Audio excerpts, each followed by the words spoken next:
Assalamualaikum warahmatullahi wabarakatuh. Hai semuanya, apa kabar? Semoga kalian sehat selalu ya. Dan jangan lupa tentang protokol kesehatannya. Sebelum kita memulai pembelajaran hari ini, alangkah baiknya kita berdoa sesuai dengan keyakinan masing-masing. Berdoa dimulai.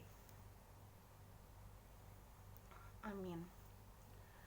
Tetap semangat ya, walaupun di rumah aja melakukan pembelajaran jarak jauh, kita semua harus semangat. Apalagi kalian harus tetap semangat untuk mengerjakan tugas, absensi, dan menonton video pembelajaran yang ada di YouTube SMA Widya Manggala.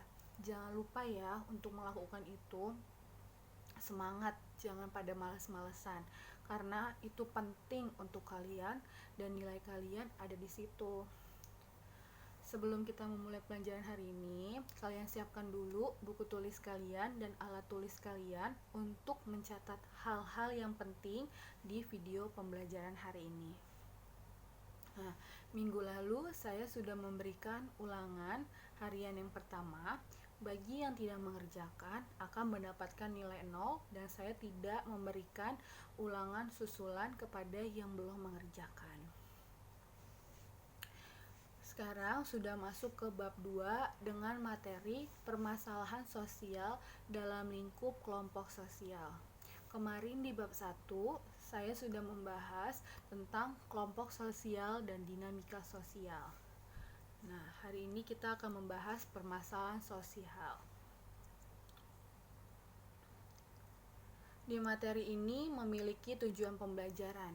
Yang pertama, menganalisis permasalahan sosial dalam kaitannya dengan pengelompokan sosial dan kecenderungan eksklusi sosial di masyarakat dari sudut pandang dan pendekatan sosiologis. Yang kedua, memberi respon dalam mengatasi permasalahan sosial yang terjadi di masyarakat dengan cara memahami kaitan pengelompokan sosial dengan kecenderungan eksklusi dan timbulnya permasalahan sosial. Jadi pertama-tama kita analisis dulu nih permasalahan sosial dalam kaitannya pengelompokan sosial yang ada di masyarakat dengan pendekatan sosiologis. Dari kita menganalisis itu, baru kita beri tanggapan ataupun respon dalam mengatasi suatu permasalahan sosial yang ada di masyarakat dengan pendekatan sosiologi juga, seperti itu.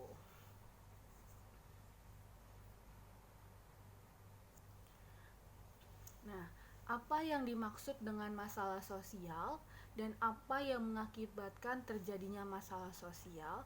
Pasti kalian pun sudah tahu karena ini sering terjadi di kehidupan sehari-hari kita.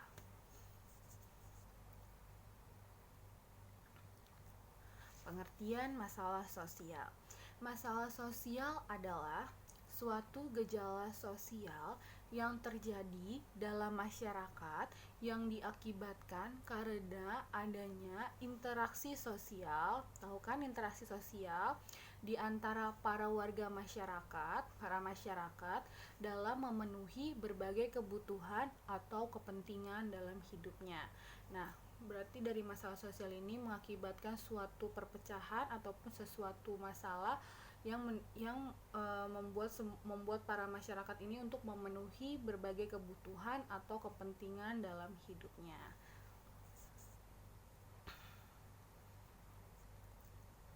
Nah, di sini ada menurut para ahli. Yang pertama ada menurut Surdjono Sukanto. Masalah sosial merupakan suatu ketidaksesuaian antara unsur-unsur kebudayaan atau masyarakat yang membahayakan kehidupan kelompok sosial. Nah, berarti menurut Surdjono Sukanto ini masalah sosial itu memberikan dampak yang buruk. Nah, yang kedua adalah menurut Sutomo, masalah sosial adalah sebagai suatu kondisi yang tidak diinginkan oleh sebagian besar warga masyarakat. Ya, siapa sih yang pengen ada masalah? Pasti semua orang itu nggak ada yang pengen masalah, pengen hidupnya lurus-lurus aja, ya kan? Pasti seperti itu.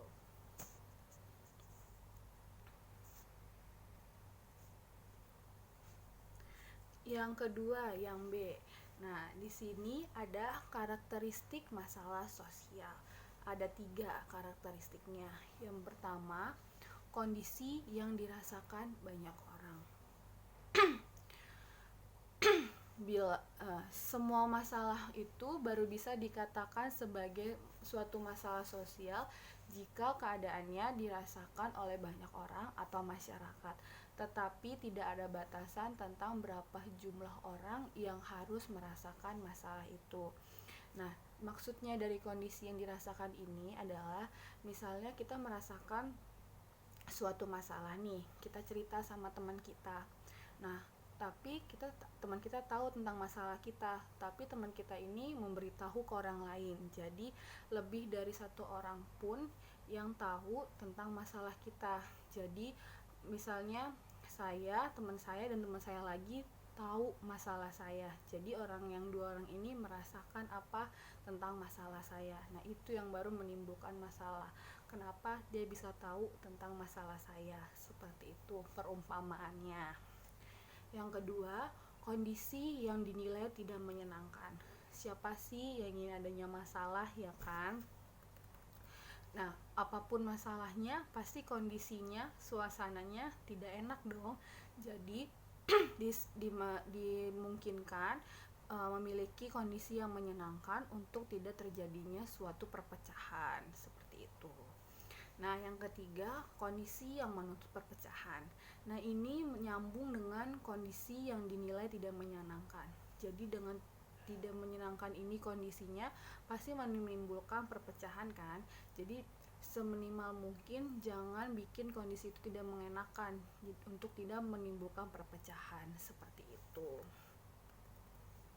Contohnya seperti pada waktu itu, pada zaman dulu kan kemiskinan itu bukanlah masalah, tetapi di zaman sekarang ya, yang kalian tahu, kemiskinan itu udah jadi masalah kompleks yang udah dijadikan masalah untuk pemerintah pun berbagai cara untuk menyelesaikan permasalahan kemiskinan dengan cara memberi lapangan pekerjaan, mengurangi pengangguran dan lain-lain.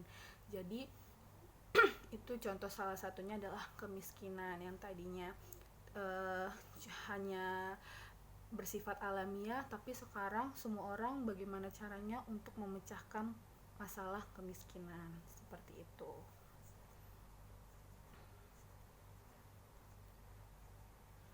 Yang C, penyebab terjadinya masalah sosial. Nah, menurut pendapat Horace Alphelps yang dikutip oleh Adam Nasution 1983, ada 4 sumbernya nih masalah sosial. Yang pertama, faktor ekonomi. Pasti kalian tahu ya, kalau faktor ekonomi tadi contohnya kayak kemiskinan, pengangguran, itu ekonomi karena nggak punya ada uang. Yang berasal dari faktor biologi, misalnya adanya penyakit jasmani atau cacat, seperti itu. Psikologis itu biasanya lewat jiwa ya, yang misalnya lemah ingatan, suka mabuk, karena pakai alkohol, kurang pede, terus akhirnya dia bunuh diri, seperti itu. Dan yang terakhir itu kebudayaan, contohnya adalah antara gender, misalnya perempuan dan laki-laki, terus adanya kenakalan anak muda, perselisihan agama dan ras. Nah, itu contohnya. Oke, terima kasih. Untuk tugas nanti akan ada di Google Classroom. Untuk yang belum join di Google Classroom Sosiologi, kalian bisa minta ke wali kelas kalian atau WA ke saya untuk meminta kode Google Classroom. Insya Allah minggu depan saya akan membahas tentang contoh-contoh masalah sosial yang ada di Indonesia dan dampaknya masalah sosial yang ada di Indonesia. Sekian dari saya. Wassalamualaikum warahmatullahi wabarakatuh.